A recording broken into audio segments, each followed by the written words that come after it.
Appreciate y'all being here for the regularly scheduled meeting of the Board of Directors for Sacramento Metropolitan Fire District for June 27, 2024. We're going to call this meeting to order. With that, I'd like to have our board clerk call the roll. Yes, Director Sailors. Present. Director Weber. Present. Director Gould. Present. Director Wood. Present. Director Rice. See him, he's absent. Director Jones. Director Costa. Here. Director Clark. Present. And just to make mention that Director Sheets let me know that she will be absent this evening. She had a prior commitment. Yep. Thank you. Thank you very much for that. Appreciate it. Thank you very much. We do have a quorum. Let's begin tonight's meeting with a pledge to the flag. Director Weber, if you'll join our lead us, please. Begin. I pledge allegiance to the flag of the United States of America and to the republic for which it stands, one nation, under God, indivisible, with liberty and justice for all. Thank you, Director Weber. Appreciate that. Ladies and gentlemen, those of you that are interested in watching these proceedings at a later date, if you'd please reference the agenda posted for the public relative to all of the information about where that can be found. Okay. With that, let's go ahead and open up the meeting with an opportunity for the public to discuss matters of public interest within the district's jurisdiction, including items on or not on the agenda. Madam Clerk, do we have any speaker cards? I don't have any speaker cards, but is there anyone in the room wishing to speak tonight under public comment or online? If you're online, please raise your hand. No online No response. response. No public comment. Thank you very much. Appreciate that. Next on the agenda is consent items. I'll see if there are any questions relative to the items on consent or any questions about any of those items. Not seeing any from my colleagues. I'll entertain a motion to approve consent. I so move. Second. Second, thirds, we got a whole bunch of them. I think it's Director Weber. Yeah. Okay. Weber, Jones, thank you. Director Sailors. Aye. Director Weber. Aye. Director Gould. Aye. Director Wood. Aye. Director Jones. Aye. Director Costa. Aye. Director Clark. Aye. Thank you. Motion passes. The consent calendar is approved. Thank you very much. Just want to call out item number 5. Once again, our men and women are doing an incredible job of finding those grants. And thank you very much for all the efforts associated with that. Anytime we can be associated with that, it takes a little bit of pressure off of our budget, and that's always a good thing. So ladies and gentlemen, tonight is basically the culmination of a couple of months of hard work to get us to this point. It is a unique opportunity for the Board of Directors to be educated on some pretty important topics as they relate to this department. And so we will have a bit of a different flow. Tonight, what we're going to do now is we're going to go into basically a brief break. We'll suspend our meeting and we are going to go next door and we're going to grab some vittles. That's important to keep Director Weber's blood sugar high. And mine as well. And so we're going to do that. And so we'll suspend the meeting for a minute. We're then going to, if you could allow us to get there, we're going to come back and come to the dais because we want to maintain an open meeting, but we will be having some dinner. I think there are some of you that have been invited to participate in that as well. And that way we can be eating and learning. Please, those of you that are going to be presenting, and we got a whole bunch of folks that I don't recognize, so I'm sure it's going to be quite educational. But if you please don't be offended if while you're speaking to us tonight, we may be taking in some food. If you knew anything about how we normally feed ourselves in closed session, this is much healthier, and so we will be more attentive instead of almost comatose sometimes with sugar highs. So with that in mind, go ahead and suspend this meeting as we go to a presentation item. We're going to take about 15 minutes, if that's okay. So we'll start by my watch at 6:20 or 18:20 for those of you that know what that means. Okay. All right. We stand adjourned session. And like I said, please excuse us as we watch you and also eat this evening. Before we begin, I just wanted to say thank you to our ad hoc committee on workers' comp. I know that there's been a lot of effort that has gone into this. There's been a lot of conversation. So not only the participants who will be presenting tonight, but Director Weber, you and your team in the ad hoc committee. Thank you for getting this organized. We're very interested in continuing this. And I know this is one of many presentations we'll have on a variety of topics. Workers' comp just happens to be that one that we felt was prioritized. And so thank you very much. I'm going to turn it over to, who am I turning it over to? Intercare. Melissa, do you have anything you want to say as an intro? Oh, she's got cards. Nervous.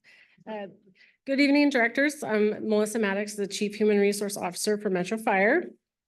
Tonight we have our entire team from Intercare, so I will let Danielle introduce all of them one by one.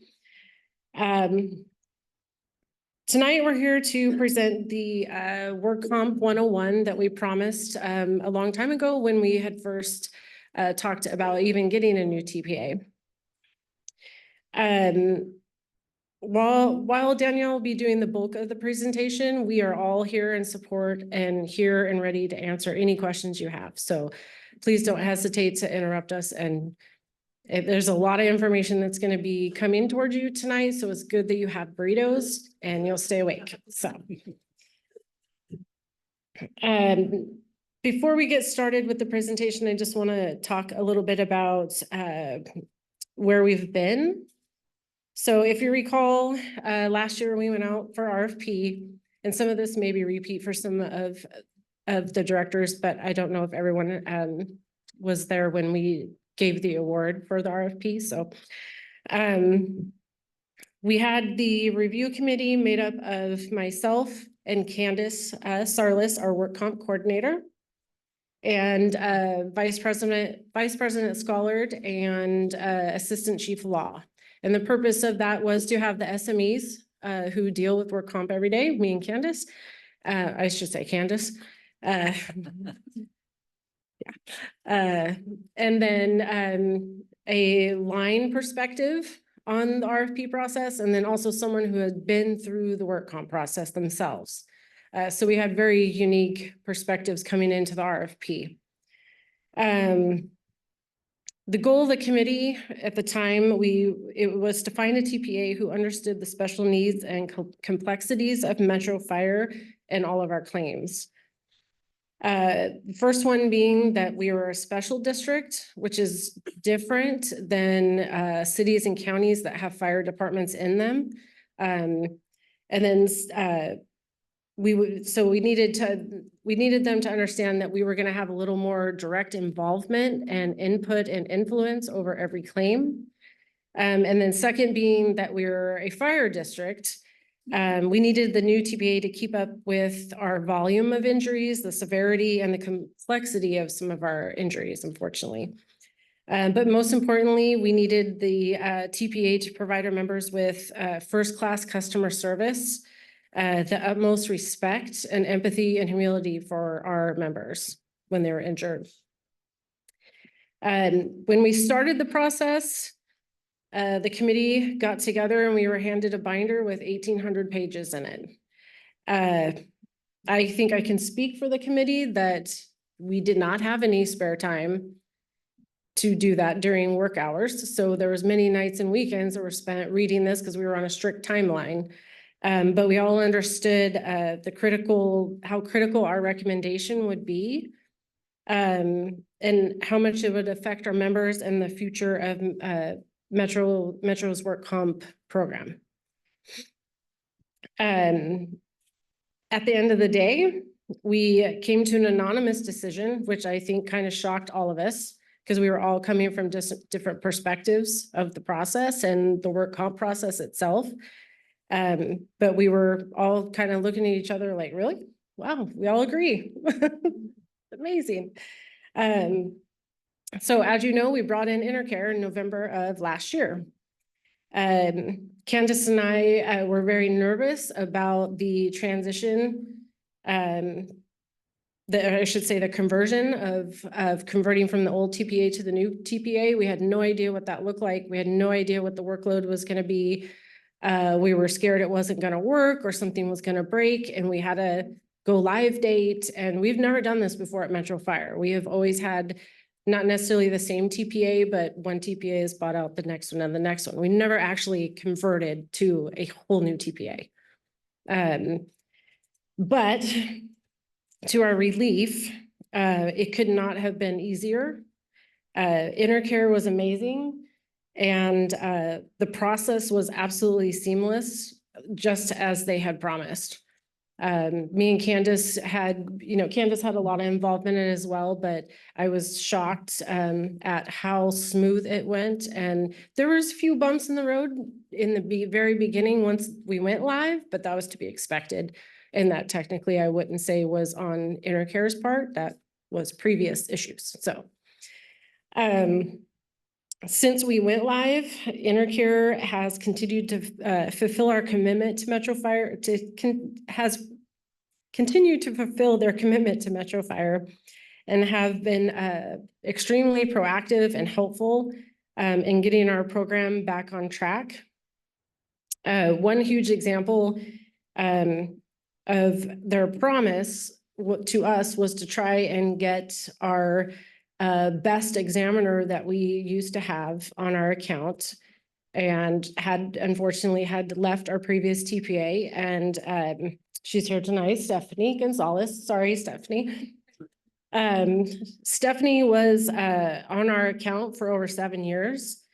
So she had built a lot of relationships and rapport with our employees. They trusted her when she called. And she understands how Metro Fire works and all the intricacies of all of our claims. And her and Candace can probably not even talk and know what each other's thinking. So we were really excited that Intercare jumped right on our request and were able to recruit Stephanie, and now she's back on our account. So we were really excited about that.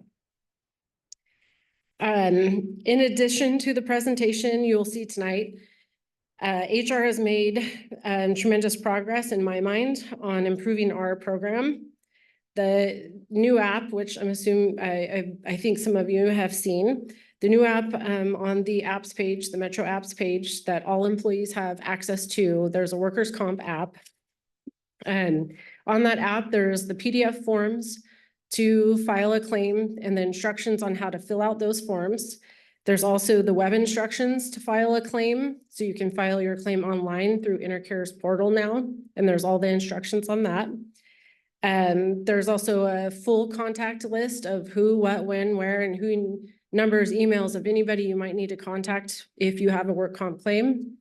And then there's a flow chart, a work comp process flow chart from beginning to end of the claims process. That an employee could look at and try to follow the process. It's kind of complicated just because the work comp process is complicated. But there is a pretty fairly easy to follow flow chart on there. And then there's also a utilization review question and answer from the Department of Industrial Relations website on there. And we're continuing to add on to that app every day. If new things pop up and we think, oh, that would be great to put on the app, it's helpful information. That would, we're always willing and open to suggestions. We don't want to make it too full because we don't want people to not be able to find what they need when they go there. But so far, it's working pretty well. In addition to the app, we have, Director Weber will be very happy. We have a draft work comp program manual. So it is just a draft. So we haven't shared it yet with the ad hoc committee, but we plan on bringing it to the next ad hoc committee so we can critique it. Right now it's sitting at about 40 pages. So our hope is that while we want it to be completely in depth from beginning to end of the work comp process, we also don't want we want people to read it. So we don't want it to be too long. So we're hoping we can narrow it down a little bit, but I think it is kind of what we were looking for, of like the complete guide to the work comp process, not just within Metro Fire, but all the other stuff that goes along with it. So we're pretty excited, and I thank Candace for working really hard the last few weeks to get this together for tonight. And then, like I said, we'll bring it to the next ad hoc committee. And moving forward, we want to continue providing our work comp presentations to all of our new hires. And also at all of our promotional academies, so the Engineers Academy, Captains Academy, and BC Academy. Candace will go out and do an hour, presentation on workers' comp. What do you do? What do you do as a supervisor? What are your responsibilities as a supervisor? That kind of thing. And for new employees, it's really basic. What do you do if you get hurt? And then we're also looking forward to hiring our additional work comp coordinator.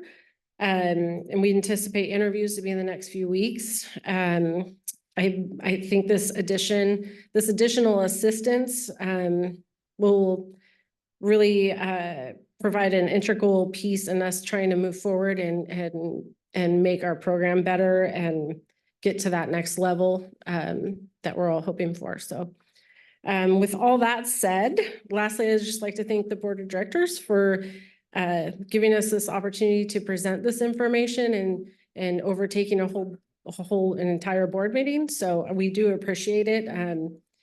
And at any point, if our brains stop and we're done, we're more than willing to come back and do part 2. So please just let us know how you'd like that to go. Melissa, if you could just hang tight for just a second. Sure. I think it's important that we also start this educational experience with a clear understanding that by us doing this, in no way are we suggesting that this organization was not doing workers' comp poorly.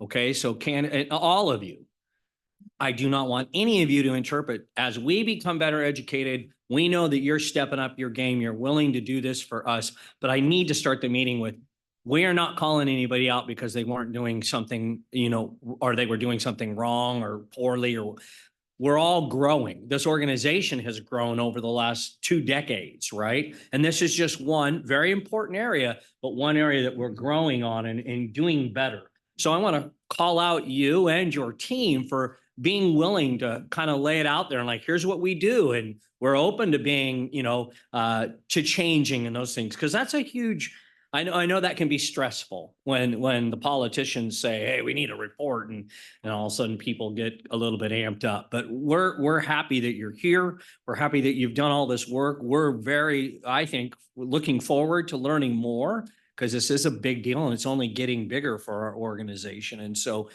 just wanted to make sure your team comes to the presentation and the dais tonight, knowing that we're not looking for opportunities to pick apart anybody. It's just, we all want to learn together so the organization can continue to grow and deal with this efficiently. Okay. Thank you. I appreciate that. And we want it to be better too, and think of new innovative ways and just make it better. Yep. Okay. Thank you. Thank you. Okay, so next I will let Danielle introduce herself and her entire team, and she will present the presentation. Thanks, Melissa. Thank you, Melissa, and thank you to the Board of Directors for having us here tonight. My name is Danielle Burry-Beaton, and I'm the Senior Vice President of Client Services at Intercare, your third-party administrator. I'm going to have each of our teams stand up and introduce themselves and kind of tell you their role on the program. We'll have an opportunity for Q&A. We really want this to be as interactive as can be in this environment. So please feel free to ask questions, throw things at us, look at scenarios, because we really want to make sure this is a great opportunity to learn going forward. So let me start with Michelle. Go ahead.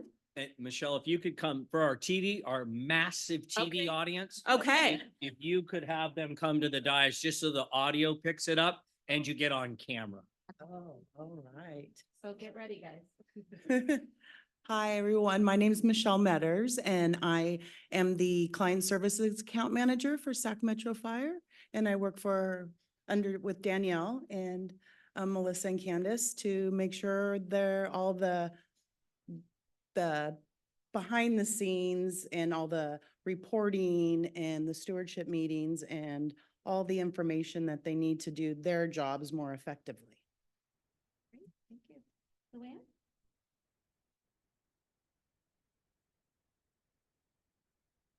seems like a long walk all of a sudden, doesn't it? Well, when your legs are only this long, they are. Hi, everyone. Luann Koppel, Associate Vice President of the Claims Operations in the Rockland office. My role with your group is to work with the claims team, be a second set of eyes, help out wherever I can. I know my voice sounds like a cartoon. This makes it even worse, and I am fully aware.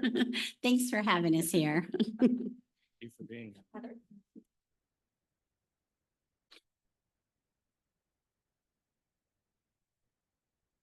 Good evening, everybody. I'm Heather Spivey. I'm the supervisor over the Metro program, and I assist the team with just oversight and getting things going and moving along as they should on the claims. Thank you.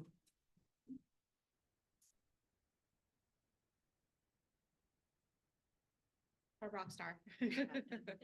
Sometimes. Hi, I'm Stephanie Gonzalez. I handle all your work comp claims for injured workers that are losing time from work, all the litigated claims, to make sure we can provide excellent medical care, take care of them while they're off work and get them back to work as soon as possible. Yeah, that's what I do.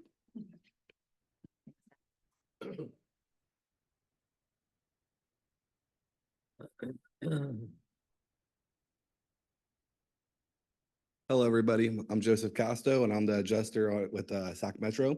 And I handle the medical only and future medical claims. Pretty much, I just manage their medical care and keep them going. And I just follow up with the injured workers. Thank you. All right, thanks, team. I'm going to move this. I have a louder voice, I think, so I'm going to move that away a little bit. So we're going to go ahead and get started.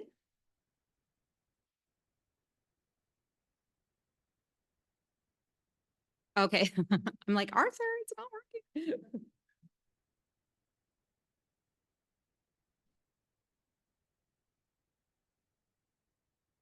Okay, so I will definitely try to breathe in between here so that you can interrupt me and ask questions. The first thing is that this is really the agenda of what we're going to talk about today. And these are things that we came up with together with the ad hoc committee of just things that we thought were important for the board to know going forward. So we're going to look at reporting new injuries. What does that look like for the district? The work comp process and treatment review. Don't worry, there's not a test at the end because it can get kind of convoluted. I know you're sad.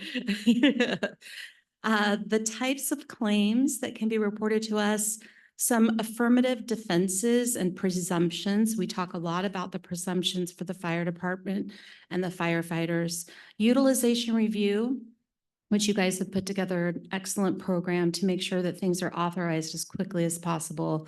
And then what it looks like when they are maximum medically improved. You may have heard the term permanent and stationary in the past. That's another term, and then settlement. So those are going to be the things that we're going to cover today. So what is workers' compensation? We all know really what it is. It's a system set up to handle work-related injuries. Before this system was in place, employees could sue their employer. That's how it was handled. So pain and suffering, all those kind of things that happen with lawsuits could happen for any injury. So this was sort of a compromise that was made many, many years ago to cover workers' compensation for employees and under their employer. Reporting new injuries. So, Melissa did a great job talking about, and thank you for the kudos, Melissa, too. That was really nice. And we are just so thrilled that it was a unanimous decision. It just still kind of brings a little tear. So appreciate that. But the HR department has done a lot working with us and working with each of the firehouses on reporting new injuries. And what does that look like? Melissa talked about the app. Candace is very involved in that initial process. They can go on our website and report a new case themselves. Injured employees themselves can do that. It goes right to the HR department for them to look at. It then comes to Intercare and we set up the case. Hard copy forms, other things then start that conversation between HR and the employee and between Intercare and the employee and Intercare and the HR department. So all of these things are happening simultaneously as we're notified of a new injury. We have the web address on there that to report new cases. It's also on that app. I believe that everyone has access to. Okay, so for your reading enjoyment, when an incident occurs, so that's okay, something's happened. We all know if something is very serious, catastrophic, not everything follows this process in line because sometimes it is all hands on deck, nurses at the hospital, coordination is being made with the family, with the injured employee. So, but generally, if you think about a general case, really an incident happens and it's a determination of do they need medical treatment or not. Sometimes it's an incident that they don't feel they really hurt themselves, but they don't know. Let's see how it is tomorrow. So if they need medical attention, it really follows that left-hand side of this page where you can see what they do. And really it's about reporting the injury and getting them to the doctor as soon as possible. And of course, depending on the type of injury, depending on what kind of medical provider we're trying to get them into as soon as possible. If they don't need treatment, then we just sort of keep track that an incident happened so that if they do need treatment at a later date, that's all documented. The next section is looking at, okay, the incident happened, they needed treatment, and then what do we do? So really that goes directly to Heather, who is the supervisor, and she reviews the claim initially and makes some recommendations to the adjuster. So she's assigning it to whether it's Stephanie or Joseph that you met and kind of helping them with, okay, this came in, let's watch out for this, let's make sure we're doing this, that kind of thing. As soon as Stephanie and Joseph get that new loss, then they're calling the injured worker. They're calling the HR department and having coordination of what needs to happen. Again, you have cases that are very minor and cases that are very serious. So it's sort of the gamut of what needs to happen and at what intervals. The adjuster is also calling the medical provider.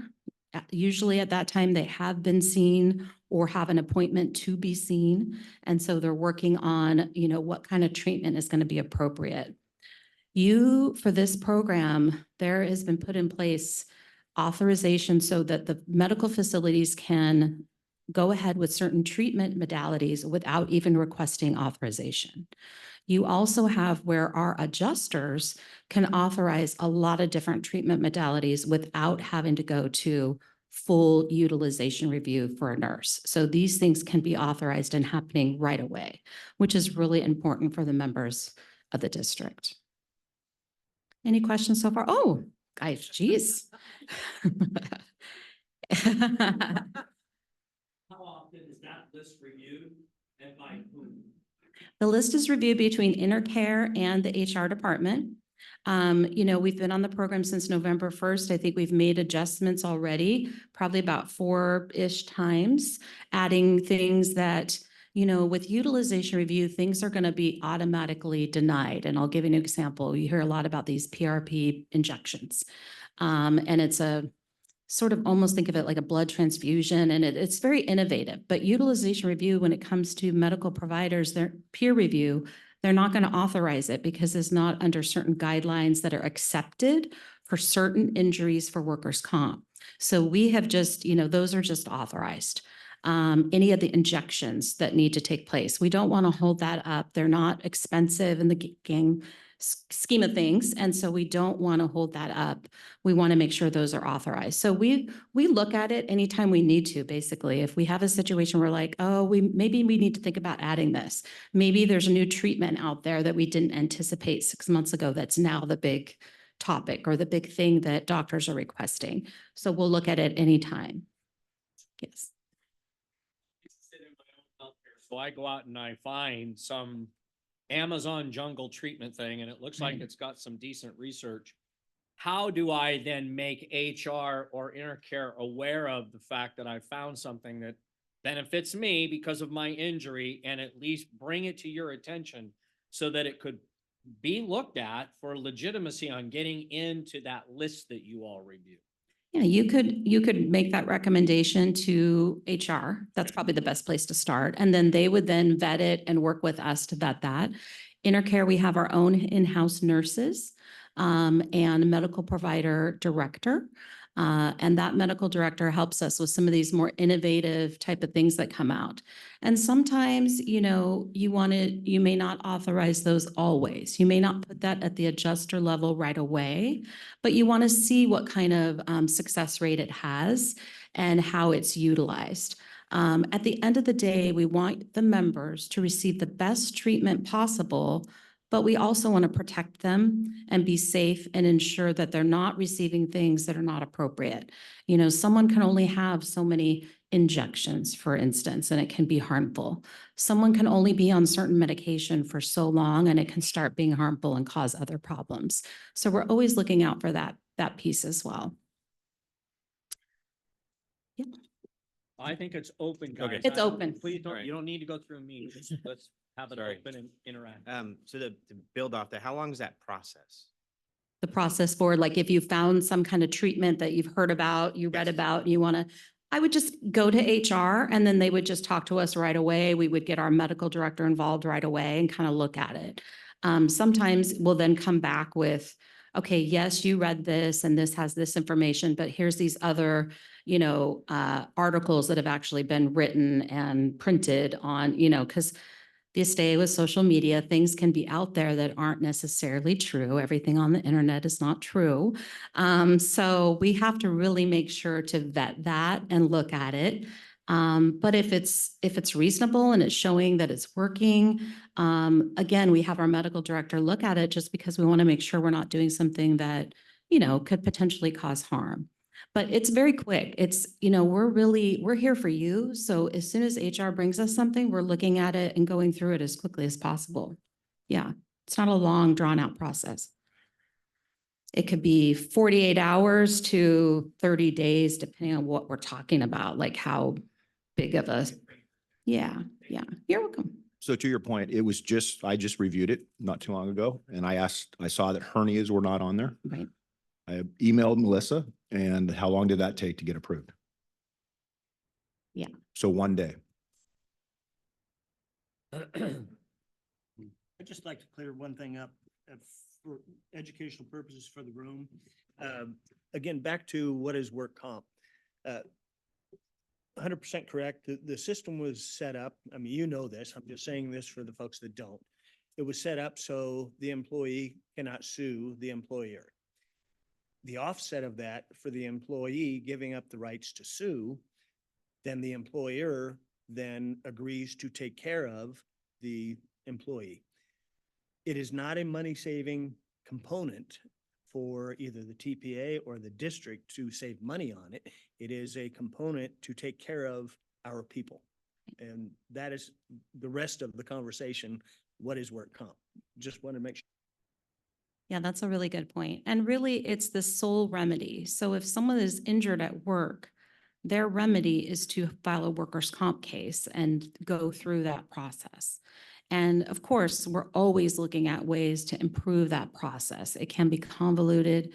California can be difficult in certain circumstances, but we're really trying to make sure that that employee is taken care of. At the end of the day, that's what we're all trying to do.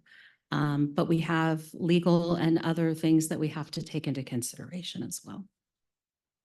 So on this next page, you know, they get treatment. We're always looking at those initial cases, whether we can accept the case right away. It's work-related, no issue. We're accepting the case. That's like 99% of the claims. This is what happens. Sometimes we have to delay a case because we don't have the information that supports accepting that claim right away. We may need a medical legal evaluation. We may need more information from the treating provider. We may need more information from the injured employee that we can get just in a couple days. There's certain things that can require that. Some of your more difficult claims, some of our cancer patients, some of the cardiac, some things that can be caused by work but can sometimes have other factors, may take more days to try to really evaluate and make sure that it's workers' comp. And then sometimes you have a situation, this is very rare, but it can happen, where someone says they were injured at work and the doctor evaluates them and it's, right away that happened on like day 2 and it's determined to not be work related. This is actually something that is absolutely not work related. And so those cases are denied right away. That is very rare that that happens, but those are the 3 kind of paths we're looking at initially. 99% of the cases are accepted, and those that need to have more time to make that decision are then delayed to allow that time. With workers' comp, though, while that case is delayed, we're still paying for medical treatment. We pay up to $10,000. Many times the district has decided to pay more depending on why there's a delay. Are we waiting for something specifically from a medical provider or whatnot? Because none of us want to be in that position where we're having a member, an employee that's injured, having to wait. That that takes a long time. It can. And so we're trying to do that as soon as possible. So 99% is within that 14-day window? Yeah. Okay, thank you. Okay, so as an adjuster is handling their case, they're managing their case, they have a caseload, they're managing those cases. We're kind of starting from when a new case comes in, but they're looking at, is the injured employee able to go back to work? Are they off work completely? Are they on modified duty, have some kind of restriction? Or are they back to full duty? What is the situation? And then we're looking at what treatment they need. The district has it set up so that we're getting diagnostics and all of those things right away. We're not waiting for conservative treatment to take place to then get that. Because if someone, obviously with a fracture, an X-ray is going to show that. Most of the time it's way more convoluted than that. And you need a MRI or a CT scan to make a determination of what's necessary. So we're authorizing those things right away and trying to get them in for that diagnostic. So then a decision can be made. We could get them into the right medical provider, the right surgeon, orthopedist, neurologist. Where are we going with this and what needs to happen? So we're trying to make those decisions as quickly as possible and getting them that treatment as quickly as possible. Unfortunately, we don't work at the medical provider's office, and we are, under what kind of time frame they have to see patients. So as we all know with COVID, that sometimes changed a little bit in that they're short on staff. They are trying to get people in as quickly as possible. And it sometimes has taken longer to get people in for treatment, especially for surgeries. With the modified duty, if they're released a modified duty, we're always working with HR, and they're working with the different leadership folks to determine if there's modified duty available. So if someone's not able to do their full duty, but maybe there's some other position they can do for a short time, it's meant to be more interim until they can get back to that full duty capacity. The goal is to get everybody back to where they were before they were injured. But as we know, some injuries, that's just not going to be the reality, but we want to try to do everything we can to get them the treatment they need to be able to make that happen. The types of claims, so you have an incident that may have happened, but they didn't get injured. They fell, but they just laughed because that's what we all do when we fall. And then we decide if we're injured later and we see what's going on because we're embarrassed, right? That's what I do at least. So, an incident happened, they fell, but they may not have been injured. So that's something that we just take a record of if it gets reported to us. So we all know if they do come back later, if, a week later my back's still hurting, I may now file that claim, that kind of thing. You have a first aid case, which is just one minor treatment and maybe one follow-up. Stitches is a good example. They don't need prescriptions. They don't need PT. They don't need an X-ray. One minor treatment and one follow-up. Heck, sometimes they're taking the stitches out themselves and they're not going back for the follow-up. So those are the first aid type treatment that we see type of cases. You have your go ahead. I was just gonna say, on those cases, these reports never sunset, correct? Correct. There's no 7 years from now, we're purging our records because of the nature of our business. These things are reported and they stay into perpetuity. They stay in our records, but they don't necessarily can't come back 7 years later and say, okay, when I fell back 7 years ago, I now have issues. If they still worked for the district, probably what's more likely is 7 years ago they fell, they continue to do whatever they do for their regular work, and now maybe they're filing a new injury or they're filing a cumulative trauma, which happens over time. You guys do have several of those where someone didn't just do one thing that injured themselves. It's pulling the hose, whatever it is, it's over time, and now their back is like damaged. By notifying you and having. We this have a there, record. You have a record, so if Right. 10 years from now, I want to reference as an employee. Yes, Reference back to an incident I had in 1958, you would have that record. yes, yes. As long as it was reported to us, we have a record of that. It doesn't go away. It's all electronic now. But it does not go away. It's always in our system. Okay. The other thing is medical onlys. So they're continuing to get treatment, but they're not losing time from work. So that's usually your more minor injuries. And they are treating, maybe going every 30 days, maybe getting PT, maybe not, but it's a more minor in nature. And usually those close within just 6 months. Those are closed. The first section of those are not the cases we all talk about. The ones we talk about are the ones where they're losing time from work. They're frustrated. They might be getting treatment. They might be having to wait for decisions. They may have permanent impairment, permanent disability. There may need to be a settlement of their case at some point. Of course, sadly, any injuries causing fatality, any of those more serious injuries, those all fall under the indemnity section of those types of cases. When Stephanie came up and talked about the cases that she handles, those are the cases that she handles, those indemnity cases, the more significant, more severe cases. 1%. Yeah. Okay. Maybe a little more than 1%, but they're the. Wait a minute. Change now. It's on recording, right? On TV. Okay, so types of injuries. So we kind of just alluded to this. You have specific injuries. Someone falls, that's a specific injury. You have cumulative injuries that happen over time.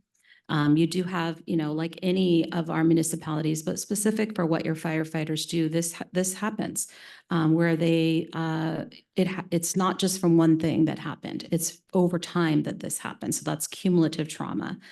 You have an aggravation. So sometimes someone may already have an injury and now they have a new injury. Is that a new injury? Is it an aggravation of the old injury or is it an exacerbation of the old injury? So we're always kind of looking at that when they have more than one injury. And of course, this is a great place to work. You have long-term employees. So they're going to have a lot of times more than one injury. And so we're looking at that when they get injured again, whether it is in fact a new injury or part of their old injury. Can you add mental health to bullets 2 and 3? Yes, I absolutely. think if we're doing this in public, we need to recognize the fact that cumulative trauma from a mental health standpoint is growing and will probably be a very significant issue for this department. And then obviously we have cases and calls that we go on that aggravate Right. mental health issues. And so as a public record and as a public presentation, I'd love to see that added. Absolutely. So we're recognizing that that's a real deal and we need to take it more seriously. in Very the seriously. future. Yeah. Yeah, absolutely agree. Thank you. We can certainly do that. Okay, the benefit types. I think, a lot of you probably already know what kind of benefits the injured employee receives, but I'll just try to go through, the bullet point here. So you've got the medical treatment, pretty straightforward. We all understand that. All the medical treatment that they need, prescriptions, physical therapy, diagnostics, any medical treatment, any medical providers, any specialists, all of that falls under medical treatment, okay? And any of your injured employees that are either a medical only or an indemnity, they're getting some form of medical treatment. You have temporary disability, which also includes 4850 salary continuation. So those benefits are kind of part of the indemnity benefits, temporary disability kind of umbrella. You also have permanent disability when someone is determined to have permanent disability, that they're now disabled to a point where they're going to have some level of permanent disability. You can have minor permanent disability, let's say 3% permanent disability, and still do your full job. So it just depends on what the doctor outlines and what they've indicated you have some level of permanent disability. And that's where we get into settlement and other discussions about resolving that claim when it comes to the permanent disability. You also have supplemental job displacement voucher. This is, years ago, we had what's called VOC rehab, and we would actually pay to educate people, to go to a rehab counselor, to go to school even, to be able to go into the labor market in some kind of form that is different now with their restrictions. That is no longer available, but what is available is a supplemental job displacement voucher. So if someone is permanently disabled, not able to go back to their job, but they want to go and have training or go to school, they can do that, and they can get a voucher under workers' comp to help pay for that. It certainly doesn't pay usually for the whole thing, but it's something, and it's to replace that vocational rehabilitation benefit. And then you have death benefits if anyone passes away due to their job. Then there are death benefits available to their family, their dependents, and there's a variation of that benefit based on how many dependents they have and at what age those dependents are. So it's very statute driven with the labor code to determine what amount of benefit they can receive. If you have someone with 6 children that are under 18, you're looking at a very long benefit payout, usually depending on working with the district of, do we want to try to give them some kind of lump sum amount that they can then control that money going forward. There's just different ways of that benefit that gets paid out. Affirmative defenses. So one of the things, Bob, that was a really great point that you brought up about workers' compensation being, there as a benefit to the injured employees. There's a few things in workers' comp. Most things in workers' comp are really at the injured employees' benefit of the doubt, let's say. There are certain things that they're called affirmative defenses, but even so, it's still a gray area because you can still have one of these things happen and have them still be covered under workers' comp. So these are things that the labor code says, if one of these things happen, then it's not work-related. So, I'll just use an example of intoxication. So just because someone is intoxicated at work, we all may think, well, they shouldn't get workers' comp. They were intoxicated. But let's say they were intoxicated, but they weren't doing anything wrong and someone ran them over in the parking lot. It wasn't anything that was their fault. Well, that's still going to be covered under workers' comp. So you have to take it all, both sides with a grain of salt, because there's many gray areas in workers' comp. Every case is on its own merit. Another example would be initial aggressor.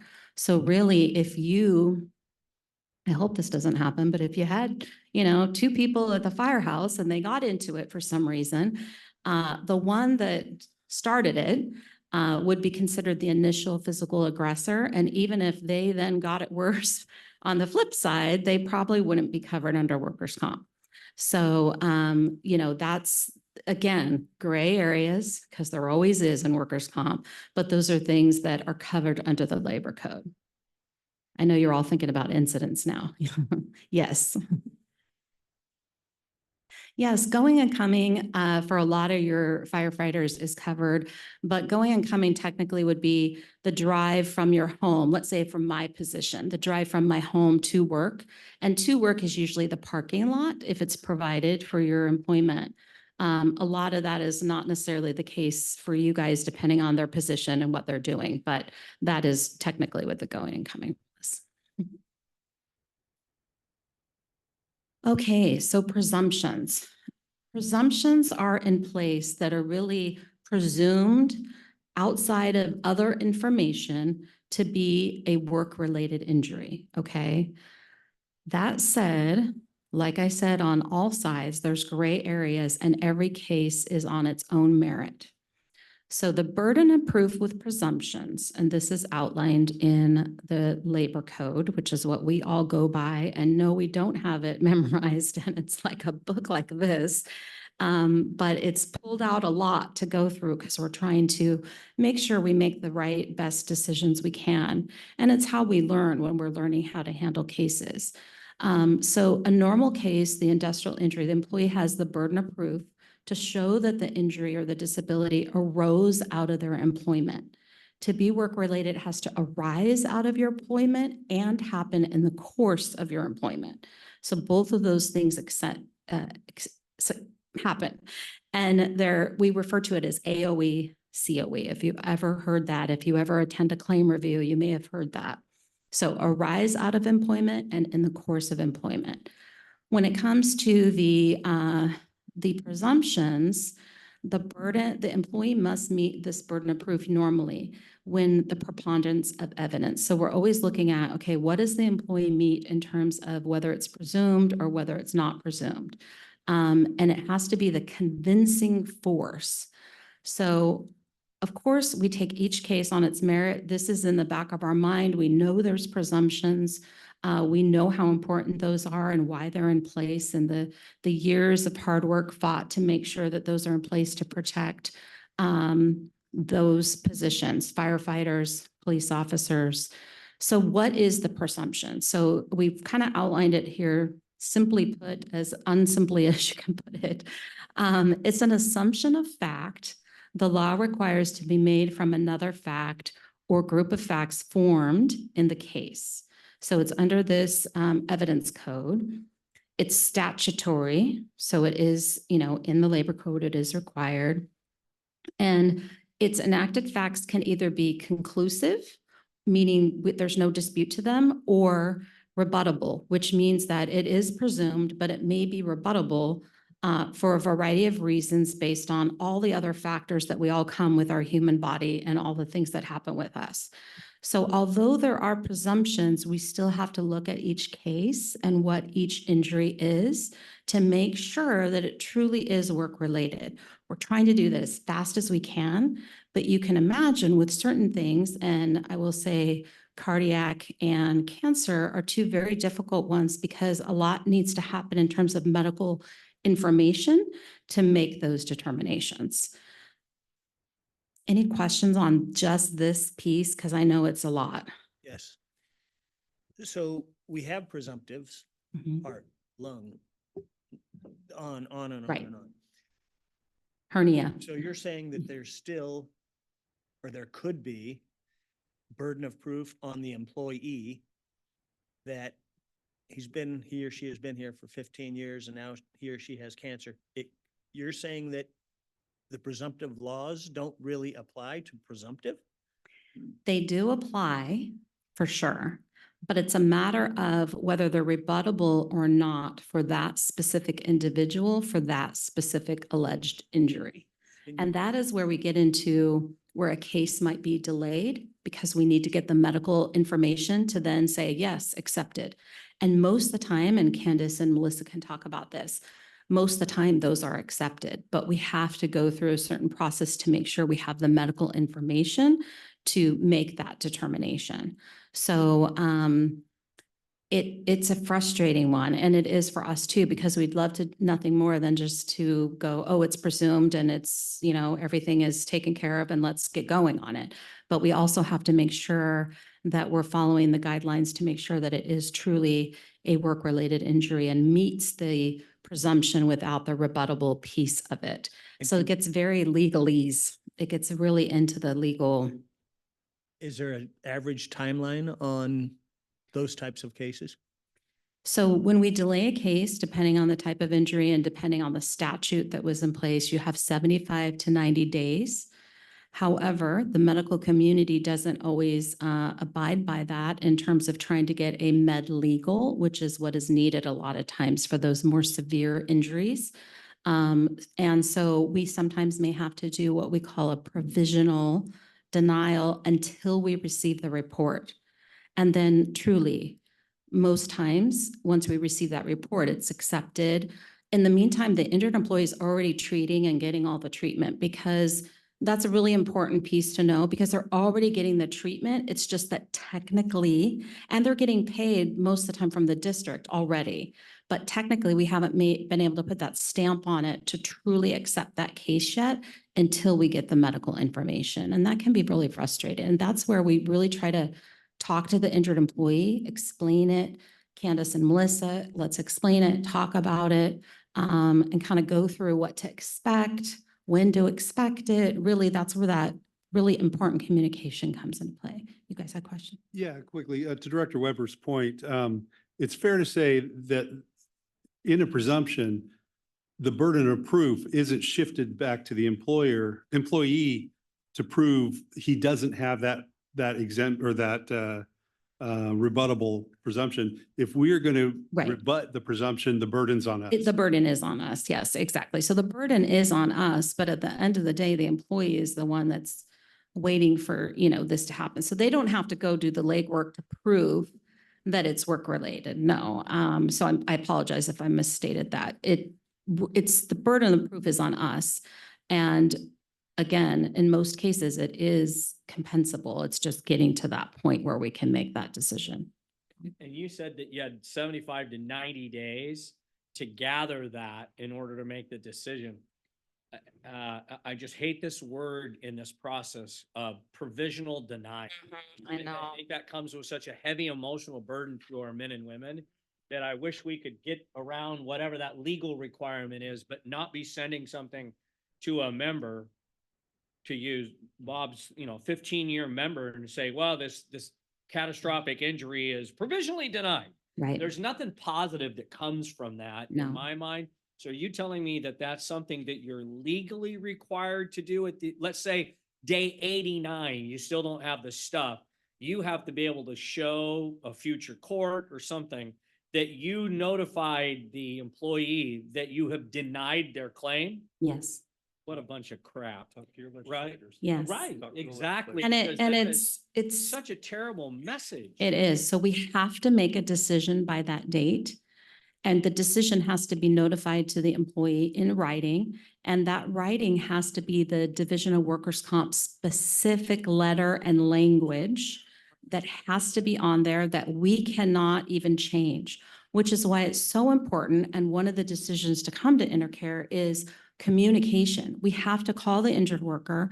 We have to let them know what's happening, why it's happening, not to worry. This is what we're doing. This is what we're going to receive. We're not just going to send some letter out. And we're not just doing that. Candace and Melissa's team, they're also doing that, making sure they understand along the way. That piece is critical. You cannot just send one of these letters out. And we're required to do that if we don't have the evidence and the information yet, which takes some time with med legals to get that, to be able to provide that. We are required to do that. Cynthia. They're getting paid this 90 days, and at the end of 90 days, they've been provisionally denied. How and why are they getting paid? So most of them are getting paid by you guys can probably understand, but they're getting paid by the district. 4850? Yes. At that point, they would not be on 4850. So most employees we tell them to enter their sick leave. And then as soon as the claim gets accepted, then we go back and convert their sick leave to 4850. So they have 3 months of sick leave? A lot of employees do, you'd be surprised, but there's other options for employees. That's why we encourage everyone to participate in the donated leave So program that I what think. if they run out of sick leave in 1 month? How do they get paid then? Well, that's what I'm saying. I'm hoping that they'll be in the donated leave program is what usually will happen. And So- keep in mind, you guys, this is not the norm. So this is not the norm that happens. These are those one-off circumstances that happen. And I know we would love it to happen 0, but it is not something that happens every day. It's not the norm of the cases. And it's really important that we're communicating with them and that they have the ability to talk to us about what kind of needs they have too. And I'm going to follow up on Cindy's issue. And Melissa, again, I'm glad that we have this this idea that out there, the good folks of the organization will put into a bucket of money. I don't think that's a safe place to go. I think this organization should be the loaner, the bank, as it were, in these very small, let's say less than 1%, where we get an employee who gets to a point where all of a sudden that 90 days is going to hit and they're going to have to go out and hope for the benevolence of their colleagues and all that. I think this organization ought to be way far ahead of that to say, we're putting in our budget a bucket of money into perpetuity if it's legal, right? That's your trick. Right, Their is tax legal problem. right. But then to me, it's like, what are we doing to our employee who gets to that 90 days and go, well, we sure hope you can find some money. And it's like, well, we gotcha. You'll have to pay it back once it's accepted or however that works. But we're the bank, not some benevolent group of employees that put money in a bucket. Because to me, I know it's only a very small percentage, but I wouldn't want to be going to my wife going, hey, tomorrow, that's all stopping. Can I remind the directors to please speak into their microphones so that we can hear you on tape and thank. Okay. So I know it's been a long time ago, but when I was working as a firefighter, I had two types of insurance I bought, short-term and long-term. So do you guys not have that here at Metro Fires? And one of them I know I had to buy through the union. Right now, we still offer, or the union offers the long-term and so does the district. We don't have short-term insurance or short-term disability, just because the district doesn't participate in state disability. But I can promise you that to my knowledge, we haven't had any employees go unpaid right out of the gate. Most new employees recognize the fact that they don't have very many accruals and they go into the donated leave bank, which is all donated by employees, goes into the bank. We have thousands of hours in there and it has worked. So nobody has went unpaid. No one's sitting at home with no pay. That I can promise you that has not happened. Good. Now, if someone's out on workers' comp for a very long time and they've exhausted all of their avenues, that is very rare, very rare.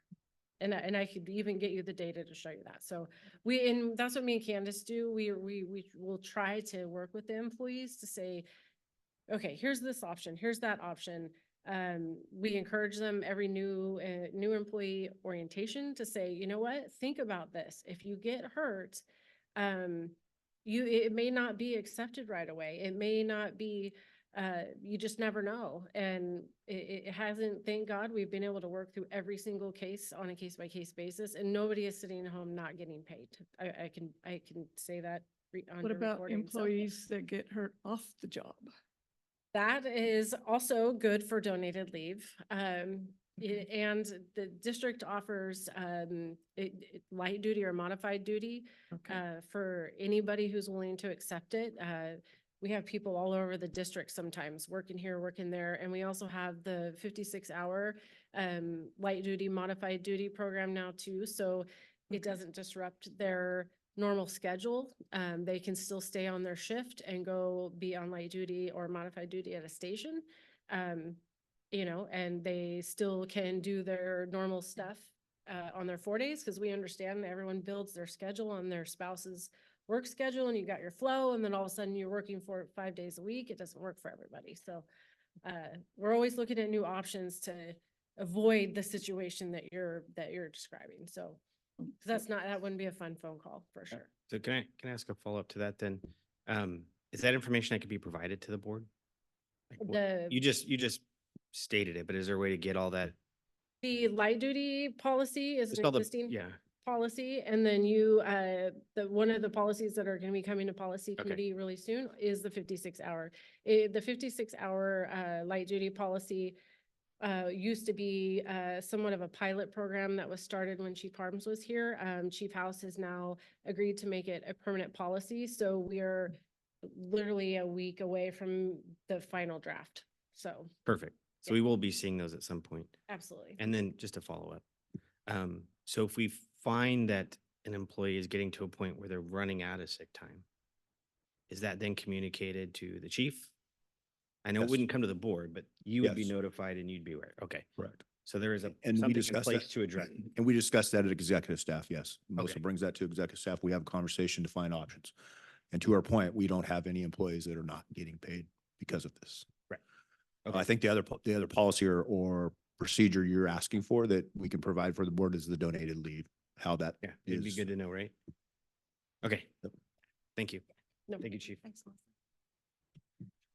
Okay, so the last thing on this page, and I know you guys have it in front of you, is why do we have the presumptions? I think, we generally know why we have them. It's really to help with certain public employees who provide vital and hazardous services.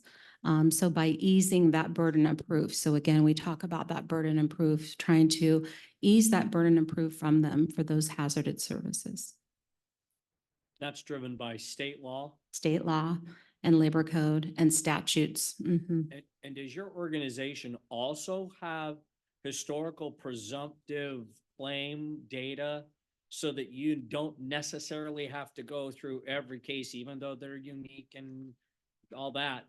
Do you have a growing body of data that says, here is something that's, to use your number, 99% similar?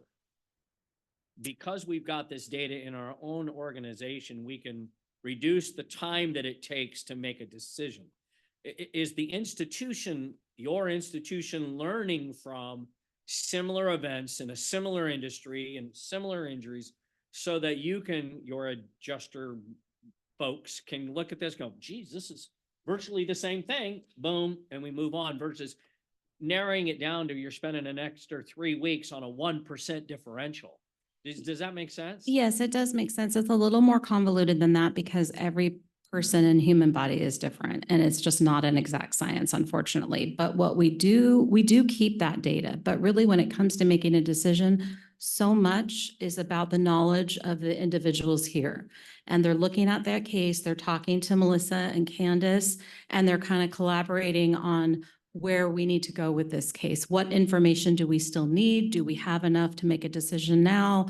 And it's based too on our knowledge. So you've got Stephanie, who's been an adjuster for many years and been an adjuster for Sac Metro Fire District for many years. So she has that institutional knowledge to be able to work with Candace and Melissa and try to make those decisions as quickly as possible. Right, and as brilliant as these people are, Yeah, I think you and I can both see that AI is going to make a change in this area as It well. could very because well, I think yeah. you're going to see where that is going to be looked at and very quickly go, well, based on 10,000 of these exact same injuries, Mhm. and it's going to be able to help the adjuster feel safe that they're making a decision quicker because it's based on 50,000 cases. And so do you see that coming into your industry anytime soon? AI is a lot of the discussion that goes on in our industry right now. It's not there yet, but there's a lot of information and testing and things going on already.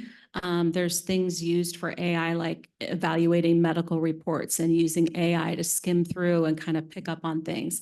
It's not 100% accurate, so it hasn't taken away from having to do it, but we all know it's just going to keep getting more and more, maybe scarier and scarier, but more and more available. Knowledge is power. We have the data.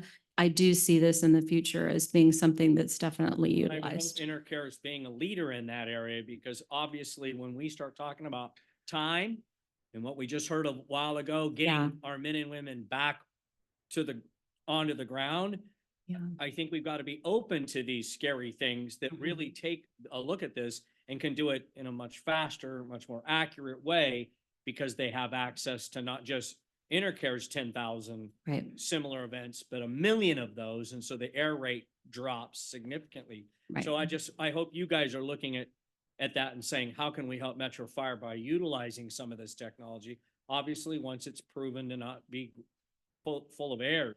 Right. I hear you. It's gonna talking get about there. Timelines. Yeah. And AI is really well known for trying to truncate some of Right. that, because you don't have to spend a great deal of time researching. Absolutely. It's going to be pretty exciting, That's a but way better word. than okay. Scary. pretty exciting to see what it does. I think the scary part for us is just we all think about what is it going to take over? What is it going to do? But pretty exciting at the same time. We're just not there yet. Intercare has a lot of resources, a lot of internal departments, and a very innovative claim system that has also AI capabilities. So it's coming, it's in the works.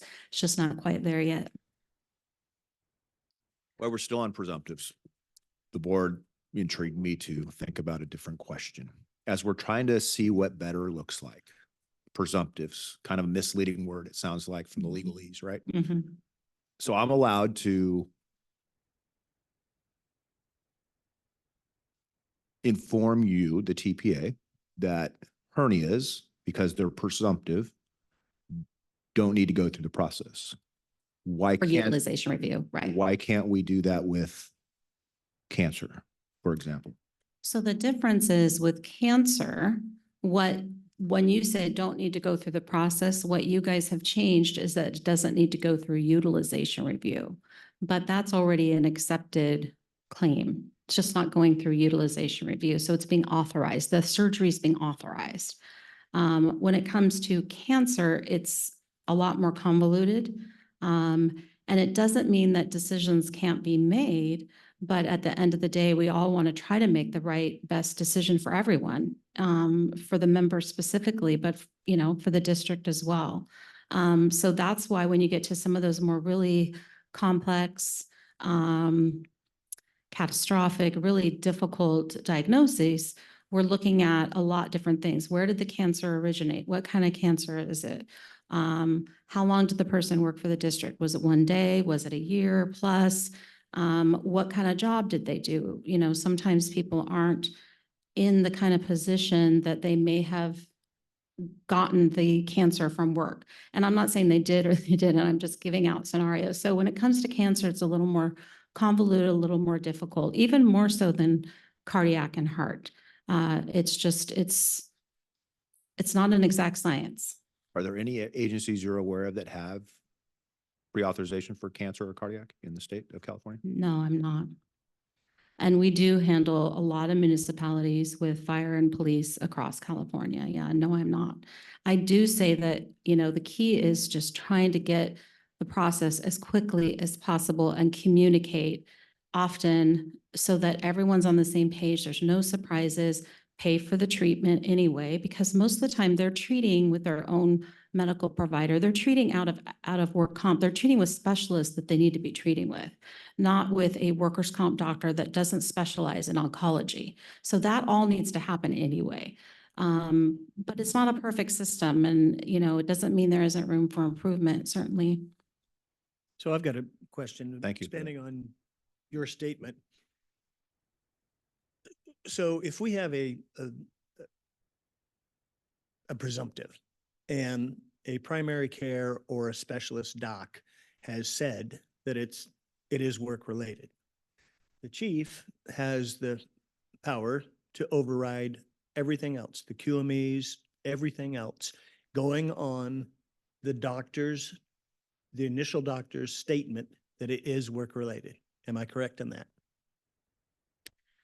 If we have a doctor that says it's for sure work-related, we don't even need to go that route because the doctor's saying it's work-related. That's what we're going on. Not Intercare. I'm Oh. saying if I go to my doc and my doc says, yes, you have cancer, yes, it's work-related, does he or does he not have the authority to override the rest of the process and go, okay, that we're accepting this case? No. Because you're not self-administered. So, we're getting to some really gray areas here, but I know. if the doctor says that it's work-related and we have something from the doctor saying it is work-related and they are a medically certified doctor for what they're, if we have that information, we're accepting that case. The times that a case is delayed and we're looking into it, presumption or not, is because we don't have that evidence to show that it is work-related. That, a lot of times even their personal oncologist they don't know whether it's work-related, depending on what it is, what the diagnosis is.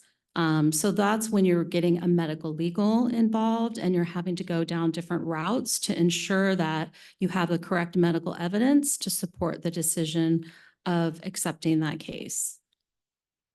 Does the chief have the power to tell Intercare, we are accepting this case, period? Yeah. Okay. I understand everything else that goes Yeah. with it. I mean, just to give you a wanted to make simple sure that answer, yes. That point was making, gift of funds, all of that. Yes, I understand all of that. I wanted to make that point. Yeah. And we've talked about that as well. But yes, the chief can, the district can make that determination. Whether that's the board, whether that's the board directing that the chief can, whether the chief is directing that HR and risk can. You have to keep in mind, it's not a problem till it's a problem. And the chief has now said, yes, this is accepted and it's a $10 million claim. And your excess is saying, no, we're not going to cover it. That wasn't work related. You shouldn't have accepted that. So when I say yes, it comes with risk and you have to consider that risk. And that's unfortunate, but that is, you know, the reality of dealing with public funds.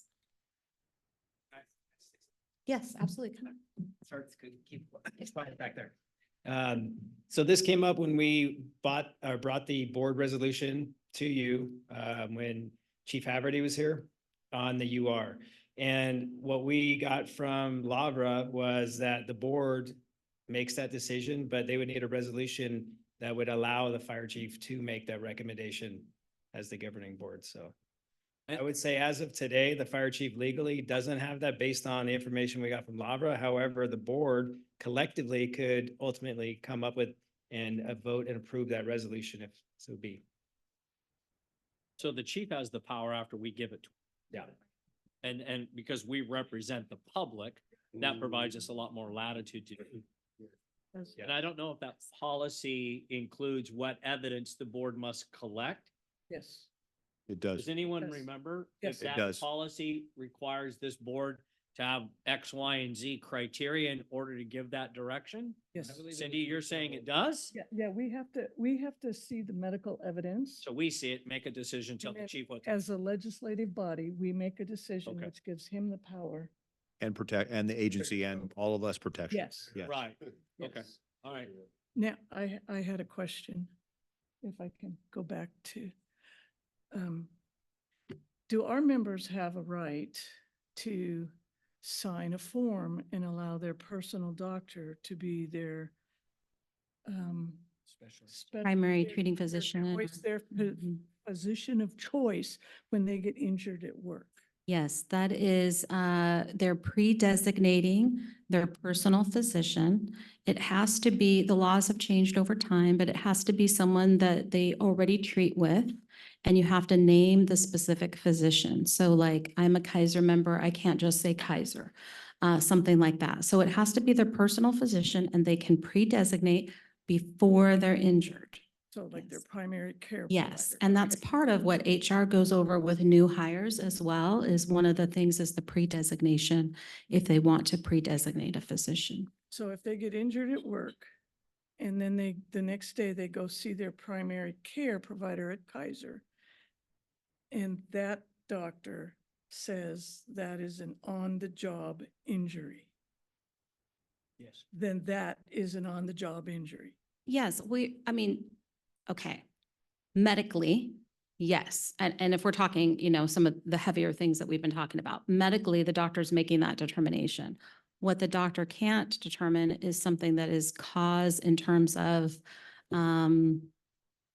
things that are outside of medical. Let me just try to rack my brain here. That someone technically wasn't working that day, or, you know, it doesn't fall under a medical determination. It falls under something else. They said they were injured on Friday, the 14th, and they actually didn't work that day and didn't work that week.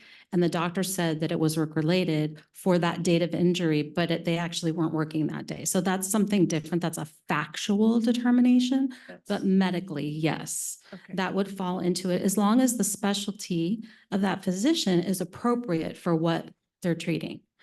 So, you know, you can't designate a chiropractor anymore. But I will say, years ago, a chiropractor would make a determination medically as a pre-designated physician on injuries that weren't under their preview.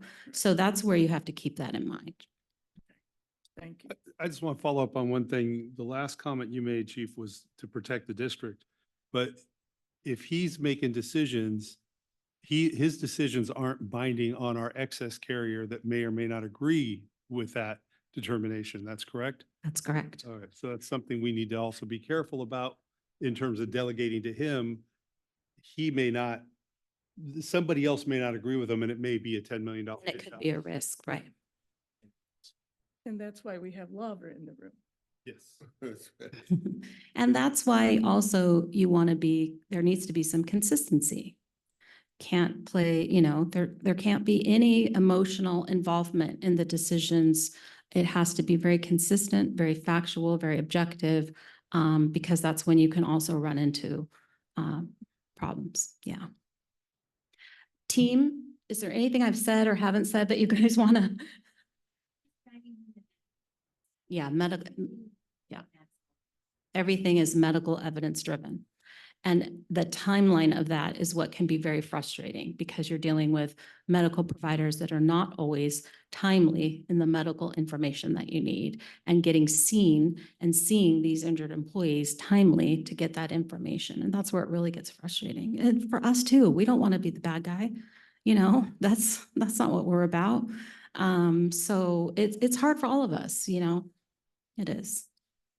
Do you guys have, sorry, do you guys have anything? No. I would just think it's important to point out that we have never denied a cancer. Yeah, ultimately, yeah. Yeah.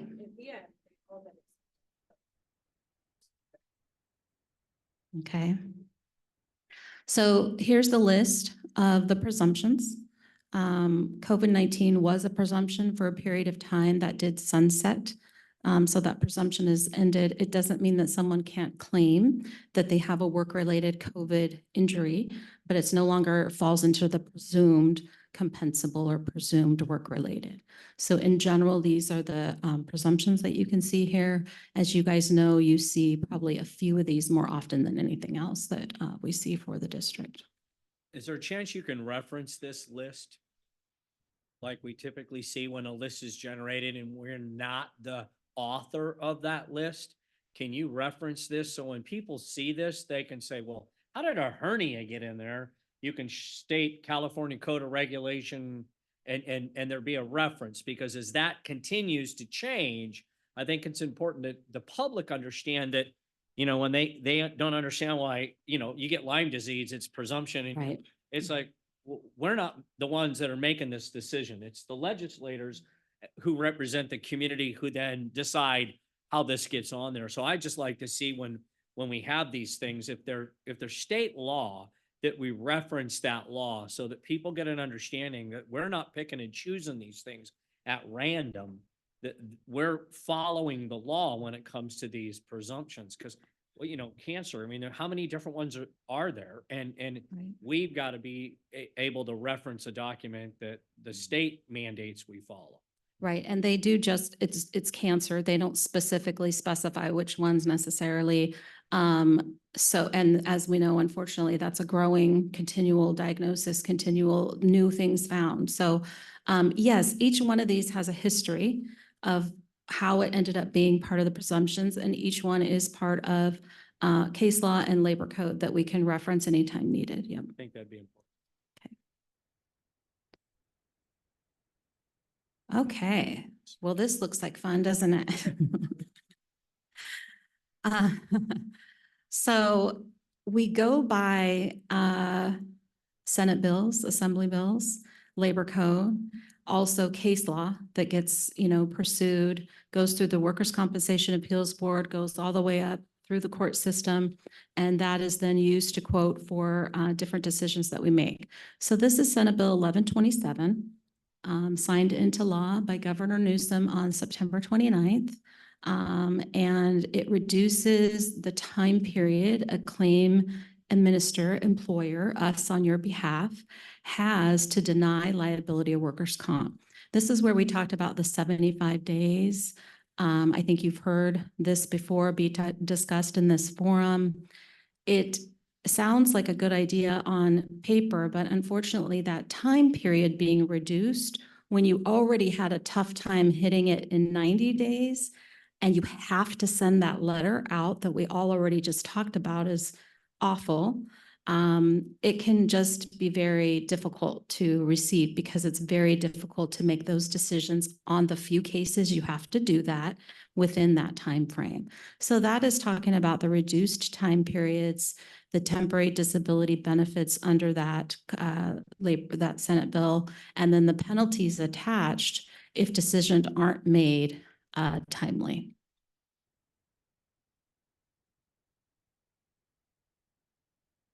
Utilization review. So I know we've already talked quite a bit about utilization review. I think everyone understands it to a point. Anything that comes in for a request for authorization has to go through what's called a utilization review process. This was put into place many years ago. Before that, we could just say authorized, not authorized. It would go to a judge to decide if we were right or wrong. Who are we to say? We're not medical professionals. And so now it goes through a process. An adjuster can authorize, and our adjusters do many things at their level. If they're not sure, it just doesn't seem right, this seems like not the right thing for this injury, it goes up to a nurse case manager. The nurse also can authorize. Only a peer review physician can modify a request or deny a request. So most of the time, all these things are being authorized. A lot of it is authorized at the adjuster level, but sometimes you get these unique, we've talked about some of the things that aren't proven to provide any relief that come through that a peer review physician will talk to the physician, see if there's alternatives, and then determine if that's appropriate to be authorized or not. So that is what that process, it is in place. It's a good thing it's in place. I think it was important. The remedy for appealing that no longer goes to a judge. It goes to an independent party that is a medical provider. So that makes a lot more sense. We're keeping this in the medical community. But it does sometimes cause timeframes. So that's why it's so important. We're authorizing what we can at our level, which is very quick. We're doing pre-authorization at the clinic, which is very quick. But that which has to go up to a peer review physician can take longer. Generally, we have 5 days to do that, 5 business days from the time we receive the request for authorization. Again, gray area, there can be times that gets delayed because the provider didn't get back to you. There's certain criteria in then, but we're really doing everything we can. And Candace and Melissa, the chief, they've put a lot of things in place to ensure that we're really not having that reason be a reason that someone's treatment is delayed. Excuse me, ma'am. I have a Yes. Quick question, just on that previous slide about 1127. Want me to go In back? the middle of the second paragraph, it says, this bill does not reduce the period to deny liability of claims for all injuries, rather only those covered in the listed sections. Is that the previous slide of presumptions? The listed sections, it's cancer. It's not all presumptions. It's cancer. What else, guys? Help me out. Heart trouble. Heart, PTSD, cancer, and cardiac, isn't it? Is that it? Okay. Yes, those are Please repeat, I was distracted. cardiac, cancer, and PTSD. And lung. It's in the second bullet. I think, let's see. Let me get my glasses. No, Hold on. Where? I just see code numbers. Yeah, I think we don't have it listed. I think it's just the code, right? Oh, pneumonia. Okay. Let me see. Yeah, et cetera. So what I'm looking for is the So list. so the first bullet, last sentence, cancer, PTSD, heart trouble, pneumonia. I know it says et cetera, but I think those are the main criteria. I don't even, it probably shouldn't say et cetera. So I apologize for that because it really should be those 4 fall under there. No, thank you. That was the clarification I was looking for. Okay. Thank you. Shouldn't really say heart trouble either. Should say cardiac. Cardiac, yeah. I got a troubled heart. Well, Lonely Hearts Club. it's not for heartbreak, let's just say. Had a lot of that. Okay. Okay, so any questions on UR before we move on to the next? We're getting close, guys. So permanent and stationary and maximum medical improvement. So every injury, as we talked about before, the goal is to get the person back to work, full duty, to the same status they were before they were injured. You know, even if they have a scar on their hand because of surgery that they had to have, they're really technically the same status they were before they're injured. That's the goal. It doesn't always happen. As we talked about, there's permanent disability and other things, but in workers' comp, so much of what we're doing is to get them back to that status where they call it permanent and stationary or maximum medical improvement, which basically means their condition is plateaued. They're technically maybe not going to get better and not going to get worse. Now, we all know sometimes 10 years from now, you may get better and you may get worse, but in terms of the treatment, in terms of what's going on with that case, they've plateaued at that point. There isn't any current innovative things that are going to get them anywhere else, up or down. They've plateaued. And so that's where we're trying to get for workers' comp as well. Are they back to full duty? Do they need any permanent restrictions? Can the district accommodate permanent restrictions? Do they need a voucher? Do they need to go down another road? Are we looking at settlement? What kind of level of permanent disability do they have? All of those things are happening once they get to this point. It doesn't mean that they don't still need medical treatment. They may need medical treatment for their injuries for life. When you settle your case by way of what we call stipulation, you are entitled to medical treatment for those injuries for life. So keep that in mind too. And I will quiz you on that next time because I like to get that one out there. You know, when I was first in workers' comp as the claims adjuster, my supervisor back in 1992 told me that it's only good for 5 years. You only get future medical treatment for 5 years. So about 6 months later, I found out that it's for life. And I thought, she's teaching me, we got problems here. So it's really important to know that is for life as long as it's related to those injuries. So I've got a question for a friend. For a friend that maybe has a back injury from the past. So you've got future medical for life. And now she friend has retired, needs another back surgery, gets the back surgery. A year later, she now needs another back surgery, which in the request, it is denied. Goes to, the doc puts in RFA, gets denied. Goes to peer review, gets a second opinion from another doctor, denied. Appealed, denied. Goes to an IMR, denied. What now is the course? My gosh. Okay, I'm trying to follow that whole path.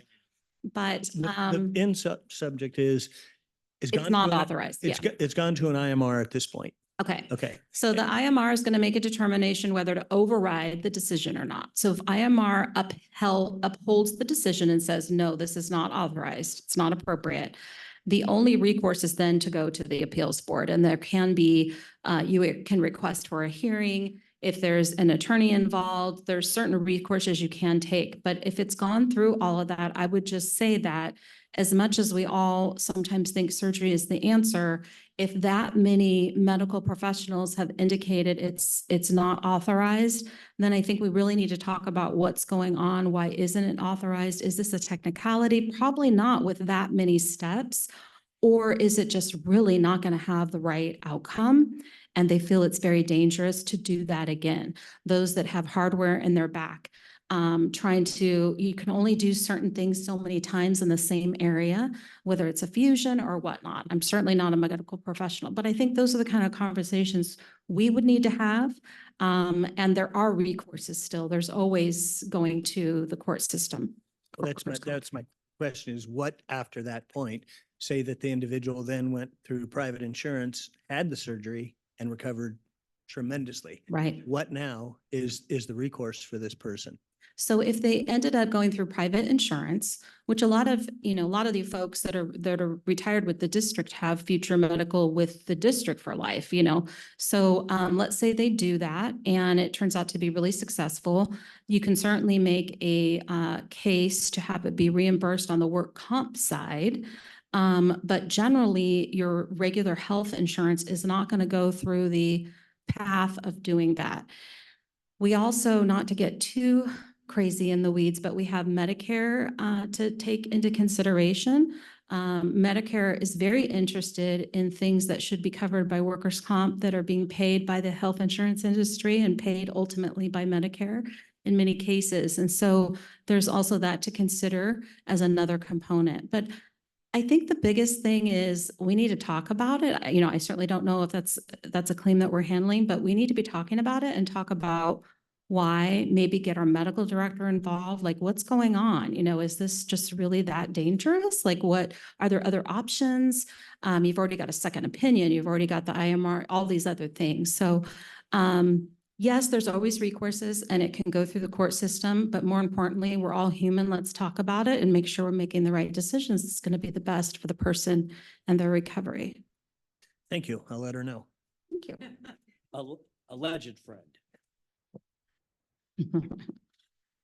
Okay, so med legal evaluations, I've alluded to this numerous times, and med legal is where it's a qualified medical evaluator. It can be an agreed medical evaluator, which is the third bullet. Agreed medical evaluator, if someone is represented and we are represented, we can all agree on who the medical evaluator is. Most of the time, you're going through the state to request a panel of physicians that are then chosen from for the injured employee to see to have that medical evaluation. And that comes into play after someone is permanent and stationary. So sort of at the end, they've plateaued, or it comes into play on those delayed cases where we're trying to make that decision and they're getting the specialist and the med legal evaluation. The state has a list that you have to use for med legals. Again, they provide a list of 3. We can strike one off, the injured employee can strike one off, and then the one that is left is the physician that they're seeing. So it is a bit of a, I don't want to say crapshoot, but you don't know sometimes the physicians that are on there, and you don't know their success rate of, what they're treating and whatnot. So really, you're just getting physicians that the state has vetted and that are on their panel, and that is who is evaluating the injured employees at that point and making those determinations. Settlement. So at the very end, are you guys tired yet? I'm sorry. At the very end, they've plateaued, right? They're plateaued. They're about as good as they're going to be. And we need to look at, do they have permanent disability? Do they have the need for future medical treatment? And how are we going to settle their case? We can settle their case by stipulation with request for award. And if we do that, how long do they get to have future medical treatment for their injury that's work-related? Do you remember? I'll ask you next month too. So yes, they can have it for life. So sometimes you may have where they don't have any permanent disability. It might be 0. It doesn't happen very often, but they might have none, but they need future medical treatment. They need whatever that is over time. So we settle a case that way, and then they can get that future medical treatment. The other way is by compromise and release. And this is just there are other ways that go through the court system, but these are the 2 basic ways. Compromise and release, they get more of a lump sum that's buying out that future medical treatment. So they're getting a lump sum of money rather than us paying for the future medical over time. They're getting money for any permanent disability, and they're getting a lump sum for that future medical. And each one of these are case by case. Are they still working for the district? How much of that future medical do we anticipate they're going to utilize? All those things come into play when we look at how to settle their claim. Any questions on that? And it can't be real. CNR, you're done. CNR, compromise and release, you're done. That's it. Oh gosh, I hate to tell you this. There is a little bit of a gray area, but we don't need to go down that road. Yes, they do have, there is statute where they can come back for a period of time and we can come back, and there's things that can happen, but it's very rare. So generally speaking, think of compromise and release, it's closed. The future liability of that claim is off your books, done, case is done. That's generally the way to look at it. And then a stipulation can be open for a very long time. The state allows us to close those cases actually if they don't treat for 2 years. So they call it administratively closing it. They can always come back but we just don't have to keep it in an open status when they may never come back. So after 2 years, the state allows us to close those cases.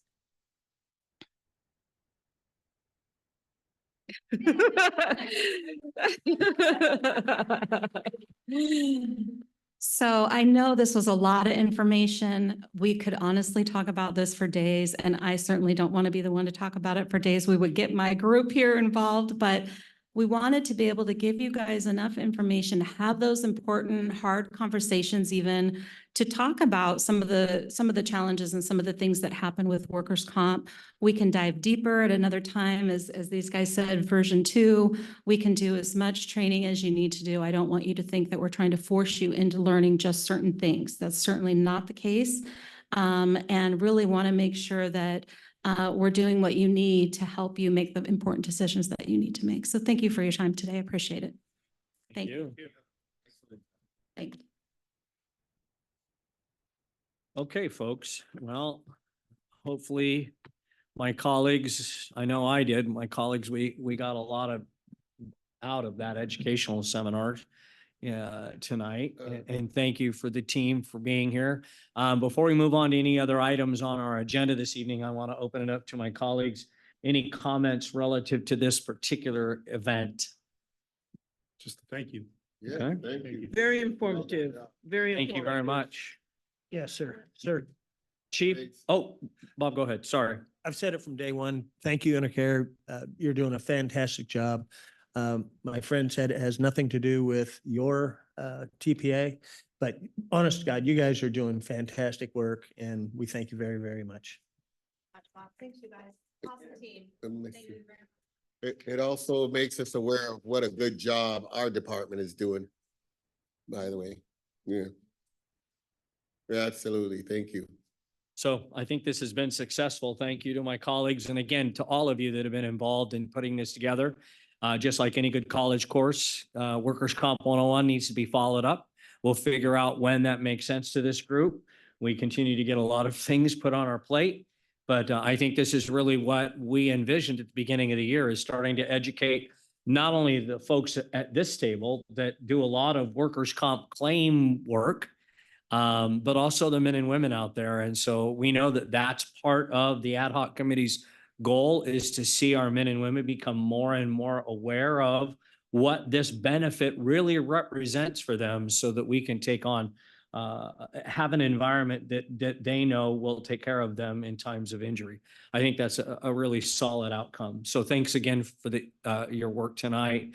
With that, we're actually, I just wanted to let my colleagues know that we will not be having a closed session tonight. I know that comes with deep pain and angst, but there won't be a closed session this evening. So with that, I will invite, as I commonly do when we go to closed session, I'll invite all of you.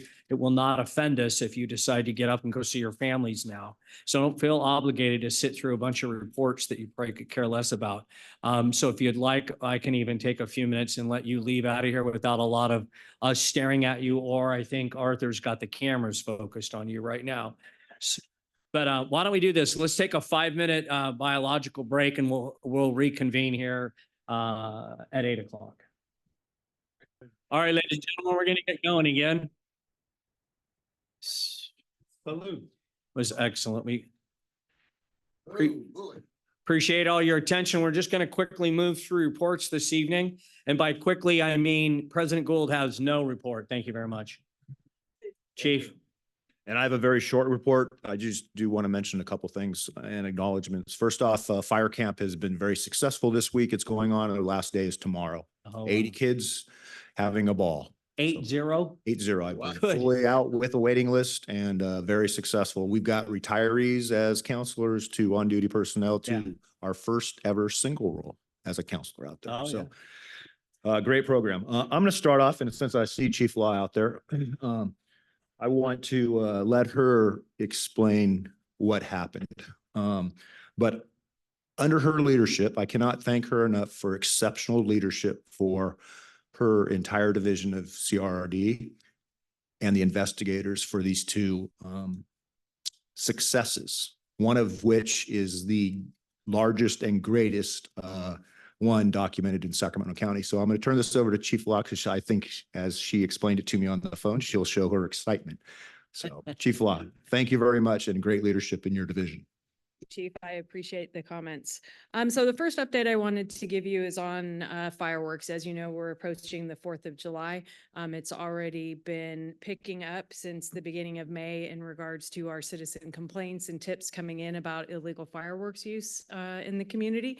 We did receive one that had actionable information with a good address about online sales with an ad that was posted on Instagram. So we were able to go out and validate that complaint and work with the sheriff's office to seek a search warrant after validating the information was accurate. And that was executed safely and successfully. And we seized about 8,000 pounds of illegal fireworks in a 3-car garage in a residential neighborhood, as well as about $30,000 in cash, I believe, a number of illegal firearms. Arrests were made. So pretty proud of that and very appreciative for the anonymous tipster that sent that in. People do need to know that them sending in the information does help us. You may not see an immediate impact. It takes time to work these cases and put something together, but big success and big win, largest seizure in Sacramento County history. So yay, pretty pumped about that. Yeah. Other thing we had, as you know, it's been getting busier with these fires. We still are challenged with our staffing levels in the fire investigation unit. So we did have a day where we did not have any investigator 2s available to cover. And we had one of our fire inspectors step in and he was able to work some leads in a case all day long that led to an arrest on a serial arson case. So we had about 7 fires in a 24-hour period. And Benton Christensen was able to put that together. This individual will have a preliminary hearing on July 8th on new charges. So, and then Krista Aney had her first criminal arrest this week. So kudos to her. I know she's been waiting. She's been working for about a year, but we finally got one for her. So it's going well. It's been very busy, but keeping the community safe. So thanks, Chief. Great, thank you. And I'd just like to end with this, as you hear me talk about collaboration a lot, not only with 522, but our external stakeholders. What Chief Law didn't mention that she gave me intel on is that with this 8,000 pounds, I have to mention a great team effort with obviously Chief Law, but the Sheriff's Department locally. But this also included, because of the size load, our logistics team coming out, and also Engine 50 assisting with loading all those boxes. So it was a huge success. So collaborative effort. Once again, thank you for thinking outside the box. That was great. And since this is our last board meeting before the 4th of July, I have to remind everybody, since you didn't, safe and sane fireworks. I'm surprised you didn't. I wrote it down and I go, she didn't mention it once. Wow. So safe and sane approved fireworks. Please take care over the 4th of July to all of our citizens that are out there. And it is also a busy time for the river. We've already had one fatality on the river, which was a younger citizen of our community. So remember, if you're going to go out to the river, watch your drinking and wear a life jacket. So be safe on the river, be safe on 4th of July. This is our last meeting before that, so I would not do due diligence as the fire chief for our great county that we serve all up and down Metro's jurisdiction for not just a reminder. So thank you. That's into my report unless you have questions. And a great evening tonight. I think we all learned a lot. So Thank you, Chief. Chief Law, can you just let us know how many approved fire sales locations that we've got in our area? Do you have any idea? It's booth inspections tomorrow, and I think we had about 155 applications come in, but you know, in the last week that can flex a little bit. So we'll know tomorrow Okay. when everything's done, how many are out. Yeah, and I just think it's important that the public know that the way we can continue to sell safe and sane fireworks is by everyone taking on the responsibility of using those legally useful fireworks in a safe and sane manner so that we don't have to get, you know, tighter in restrictions. So I appreciate that. Thank you. Thank you, Chief. Appreciate that. Moving on, we don't have any reports from any of the fire chief staff tonight. And that was intentional, not that they don't want to, but we asked that not to happen. I see that our local has left for the representative from the local has left for this Correct. And evening. he mentioned to me no report. Okay, excellent. So we'll move to committee and delegate reports. I have no report from the executive committee. We'll move on to comm center, no report. Finance and audit committee, Director Jones. Thank you, Mr. President. All right, we received a presentation tonight, bi-monthly fiscal report through April 30th. We are still waiting for in arrears for our PPG-EMT of 8.1 million to be made up. However, good news is that the average return for our SERB investment is 6.4% average. So that's pretty good. Next meeting, July 25th in these chambers. Thank you, ma'am. Moving on to policy committee, Director Costa. All right, nothing, no new updates. Our next meeting is July 11th. Okay, we'll start with you on board questions and comments. Just want to say, everyone have a happy and safe 4th of July, and to the men and women of this organization, I'll be out and busy. Be safe. Thank you. Director Jones. Thank you. I do have to give a shout out, so give me 60 seconds, please. Compliments of Chief Adam Mitchell. I was able to do a visit and attend on different calls out of Station 61. Because my goal was to understand and to get a feel for how the squad is working there. It's terrific. It is absolutely terrific. It's a way to effectively deploy our staff members where they're needed, our firefighters and paramedics. It was just great. I'd encourage everyone, excuse me, to go ahead and do some kind of visit like that if you don't have a feel for it. It's a new aspect of the fire service that wasn't around when I was working. It's great. That's all I can say. And a big shout out, Engine 61, Captain Joel Greenfield, Engineer Rich Walker, Firefighter Cole Schaefer, Squad 61, Firefighter Benjamin Hicks, Firefighter Kevin Lohite, Medic 61, Firefighter Trevor Morris, Firefighter Wesley Foster, Probationary Firefighter Logan Funker. And I got to visit with our Medic 661B, Metro Medic 661B with EMT Joel Gomez and EMT Megan Miller.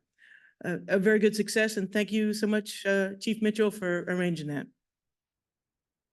Thank you. Director Sailors. Meetings tonight, thank you. Thank you. Director Weber. I have no comments. Thank you. Thank you. Director Clark. Yes. Yes, this was a great night. I've learned a lot about workers' comp. And it's good that we're continuing the tradition that we've established with Chief House of seeing the faces of the people that serve us.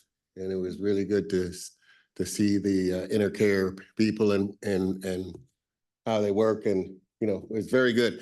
The other thing is I wanted to thank Sean Scholar for a tour of the fleet division and comm and seeing the work that the mechanics are doing and get a chance to talk to them. And what an excellent crew. Those guys are, I call it a crackerjack crew over there, and they're really doing a good job. So it was, I invite the rest of you to take a chance and go over there and see how, you know, how they're working on our ambulances and the engines and whatnot. What a great group of guys, and they're really tight. They support each other and they're very dedicated. That's all I have. I say for safe and sane, and everybody be safe out there, and please don't start any fires. We got enough things going on. It's always good when the director says, just don't start fires. Yeah, please don't. It's okay to have a heart attack. Just don't start fires. Director Wood. Thank you, Mr. Chair. Two things just real quickly. I want to echo what the chief said about fire camp. Nothing but great things I've heard coming out of there. And just a reminder that everyone that's out there, all of our crew and our the counselors that are out there are all volunteering their time to help these kids in our community. So it's just a wonderful thing to hear, and I'm excited to be out there tomorrow doing lunch, serving lunch with them. So look forward to seeing that. And lastly, Saturday night is the luau on the links. Director Weber is going to be volunteering with us. Look forward to that. and understand a few others will be there. So look forward to seeing everybody. ffburn.org is where you can get your tickets in advance. Thank you. Thank you, Director Wood. Okay, as we close this evening, just really quickly, as we celebrate our independence in a couple of days, I just like to ask all of us to remember the sacrifice that men and women have made throughout the decades that allows us to continue to celebrate our independence, particularly those men and women who have made the ultimate sacrifice as veterans of our various military groups. The chief and I have some affinity and some deep feelings for those groups, and we are working on a program that hopefully in the near future we'll be able to share with the entire body of Metro Fire. But what a great thing that we get to celebrate our independence.